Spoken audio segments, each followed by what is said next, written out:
सब राम राम जय माता दी। भाई जी क्या माहौल है? हरियाणा में वैसे तो बहुत से गैंगस्टर हुए, जिनमें से कुछ अपनी दुश्मनी के चलते गैंगस्टर बने तो कुछ पावर हासिल करने के लिए। लेकिन एक गैंगस्टर हरियाणा में ऐसा भी है जो ना किसी दुश्मनी के चलते और ना ही पैसा या पावर पाने के लिए गैंगस्टर बना। वो गैंगस्टर बना तो सिर्फ अपनी दोस्ती निभाने के लिए। उसने अपनी दोस्ती निभाने के लिए महज 13 साल की उम्र में ही अपने दोस्त के एक दुश्मन की जान ले ली। जी हाँ, हम बात कर रहे हैं हरियाणा के रोहतक जिले से आने वाले गैंगस्टर राजेश सरकारी की। राजेश सरकारी जितना अपने कारनामों के लिए पहचाना जाता है, उससे कहीं ज़्यादा अपनी दोस्ती निभाने के लिए जाना जाता है। राजेश सरकारी का जन्म एक साधारण किसान परिवार में हुआ था। उसके पिता रोहतक पीजीआई में सरकारी नौकरी करते थे। राजेश सरकारी ने 10वीं तक की पढ़ाई रोहतक में ही की।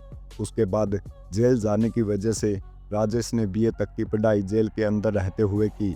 महज 13 साल की उम्र में ही एक कत्ल के इल्ज़ाम में राजेश सरकारी को जेल जाना पड़ा और यहीं से उसके आपराधिक करियर की शुरुआत हुई। जेल में रहते हुए राजेश की दोस्ती बहुत से ऐसे लोगों के साथ हो गई जिनकी किसी न किसी के साथ कोई ना कोई दुश्मनी थी।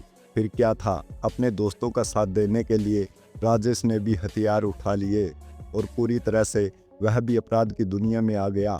दोस्ती निभाने के लिए राजेश ने बहुत से अपराधों को अंजाम दिया और बहुत से लोगों की जान भी ली और इसी वजह से राजेश को तकरीबन 20 सालों तक जेल में भी रहना पड़ा। लेकिन वो अपनी दोस्ती निभाने के लिए कभी पीछे नहीं हटा। राजेश सरकारी ने एक पत्रकार से बात करते हुए बताया कि आज तक उसका खुद का किसी से कोई छोटा सा भी झगड़ा नहीं हुआ।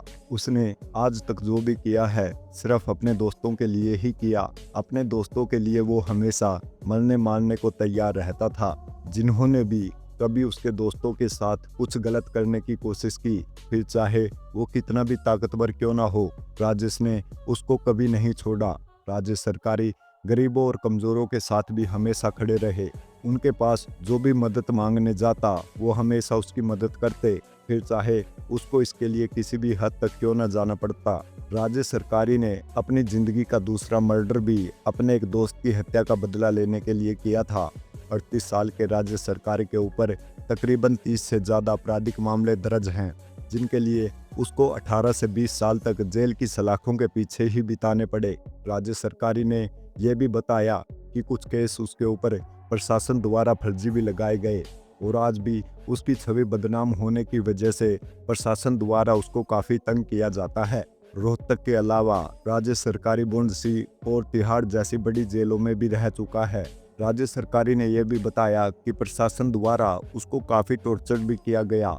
जब तक कि वो बेहोश नहीं हो जाता था तब तक पुलिस उसको टॉर्चर करती रहती थी।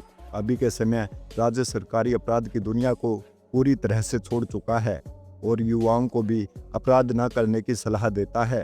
राजेश सरकारी मानते हैं कि अपराध की दुनिया में कदम रखना उनकी बहुत बड़ी गलती थी और वो और भी बहुत से तरीकों से अपनी दोस्ती को निभा सकते थे।